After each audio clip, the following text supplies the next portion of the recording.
ആലപ്പുഴ വഴി സർവീസ് നടത്തുന്ന 3 മെമു ട്രെയിനിന്റെ കോച്ചുകളുടെ എണ്ണം ഉയർത്തുന്ന നടപടികളുടെ തുടർച്ചയായി രണ്ടാമത്തെ മെമുവിന്റെ കോച്ചുകളുടെ എണ്ണവും 16ആയി ഉയർത്തിയ ശേഷമുള്ള ആദ്യ സർവീസ് തുടങ്ങിയെന്ന് കെ.സി. വേണുഗോപാൽ എം.പി. അറിയിച്ചു. തീരദേശ പാത വഴി സർവീസ് നടത്തുന്ന മൂന്നാമത്തെ മെമുവിലും വരുന്ന ഏതാനും ദിവസത്തിനകം കോച്ചുകളുടെ എണ്ണം 12-ൽ നിന്ന് 16ആയി ഉയർത്തുമെന്നും എം.പി. പറഞ്ഞു.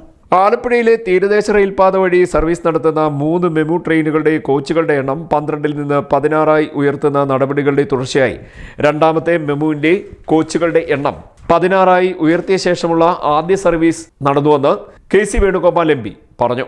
കൊല്ലത്ത് നിന്നും ആലപ്പുഴയിലേക്ക് പുലർച്ചെ 3:45-ന് പുറപ്പെടുന്ന മെമുവിൽ പുതിയ കോച്ചുകൾ ഉൾപ്പെടുത്തി 16 കോച്ചുകളാണ് ഇപ്പോഴുള്ളത്. ഇതിന്റെ ആദ്യ സർവീസ് കഴിഞ്ഞ 23-ന് ആരംഭിച്ചിരുന്നു.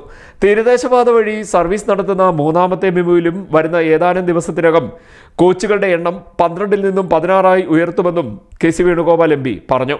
ഇക്കാര്യത്തിൽ റെയിൽവേ ഡിവിഷണൽ മാനേജറുടെ ഉറപ്പ് ലഭിച്ചതായും എം.പി. അറിയിച്ചു. കോച്ചുകളുടെ എണ്ണം ഉയർത്തിയെങ്കിലും മെമുവിന്റെ പഴയ ടൈം ടേബിൾ ക്രമത്തിൽ മാറ്റമില്ല.